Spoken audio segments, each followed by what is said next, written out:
Rob Benjamin, fourth generation Kennebecker. I attended camp from 1979 to 1985. Indian Summer is a movie. The character's name is Uncle Lou, the main character. He is a carbon copy of Uncle Harry Myers. A former camper says to Uncle Lou, "How do you remember everyone's name?" And that, "Oh, I know how you did it. Hi, Johnny, it's nice to see you. The name tag in the back of your shirt." And I'm like, "Oh, that was just like Uncle Harry." I'm Dan Rosenberg. I went to camp from 1964 to 1968, and I worked at senior camp from 1969 to 1973. On Sunday nights, it was like watching paint dry. Uncle Lou read to us out of some obscure book, and I don't know what everyone else's experience was, but that was probably the most boring part of the week, was having Uncle Lou read to us on Sunday night. Hi, Uncle Pete Geiger. I was a camp counselor at Junior from 1970 to 1988.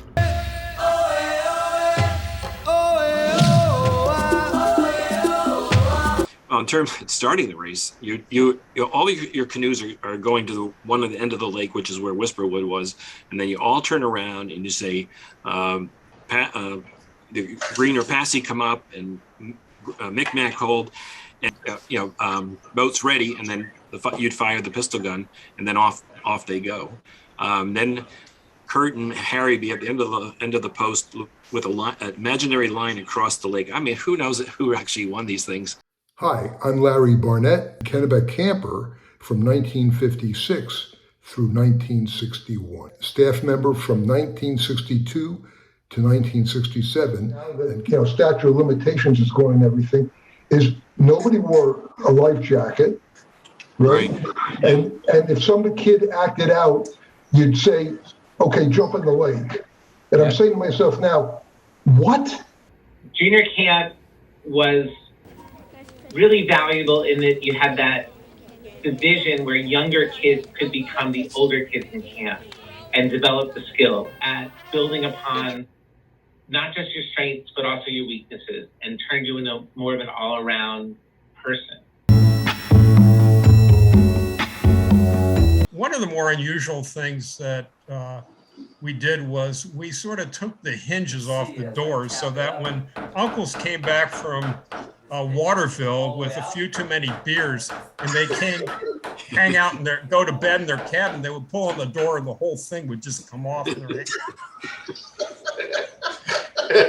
So we went to Tukey's. Tukey's was like a jailbreak. We made it across the street. We would also give counselors money to bring us back pizza. And I remember Uncle Bill Harvey Jr., we were like, "Uncle Bill, we gave you money. What happened?" He's like, "I drank it all."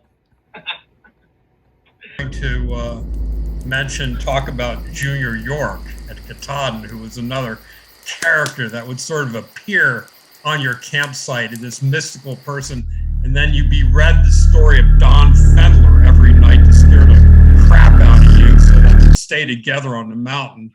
And that was just part of the amazing lore that surrounded each one of these trips. Let me just mention that one of the great meals of all time is when they gave you a slice of bread and an egg or two and some bacon, and you cook it yourself with your little kit.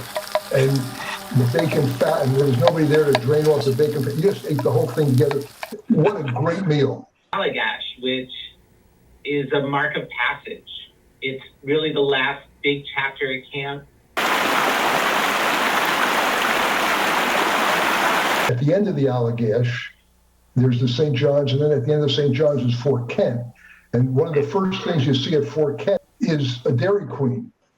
And now we haven't had dairy in 2-3 weeks between Chesuncook and being on the Allagash, and everybody goes and gets the biggest dish or cone of soft whip. And what I remember is just having terrible gastronomic problems. That's the end of my Allagash. When we were on the Allagash, Nixon resigned, and I recall hearing that from people passing by our campsite in a canoe that he had resigned, a day or two before. I'm not sure exactly, but it's interesting that, the flow of information and the communication then is not what it is today. And I think the same thing couldn't happen. Good evening. This is the 37th time I have spoken to you from this office, where so many decisions have been made that shape the history of this nation. The reality of our world on the Allagash had nothing to do with what was going on in the news. It was entirely irrelevant.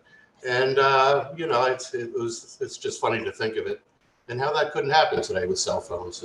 There's the president waving goodbye, and you hear the applause. I think the thing that, Glenn, that's interesting about Nixon or Vietnam is that I sort of have vivid memories in senior camp of July 4th and how solemn and nationalistic it was. We had 3 bugles from around different locations in camp blowing taps. And then at the time, Uncle Hart spoke, and we had some sort of flag or banner, and there was stars on it for people that had lost their life. And I think there was 1 star for one Kennebecker that lost his life in World War I, and maybe 30 or 40 stars for World War II.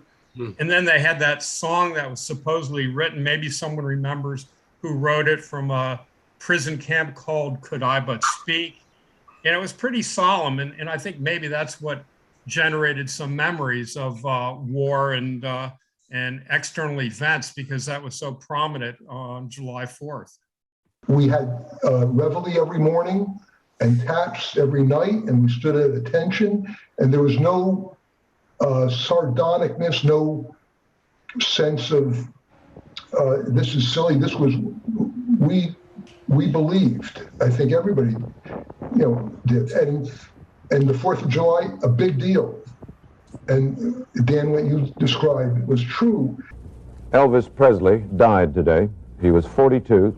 Perform in Augusta the next night. But he died, and he was supposed to be at the Augusta Civic Center I think it was the next night or the next night after that. So it was actually big news up in Maine when he died, because he was supposed to come here and perform. There are many of the same people, and you have these great experiences, and when it's your turn to be a first sectioner, that's great. And then it's rolled up, the tents are put away, and then miraculously the following late June, it's back, not in business, it's this society, this world that is so real, but that was put away. These connections last a lifetime, and to me, that's what has had the most profound impact on my life. If there's a spirit as bright as the sun on a hot summer's day, and if there's that spirit undoubtedly, you'll find it at CK.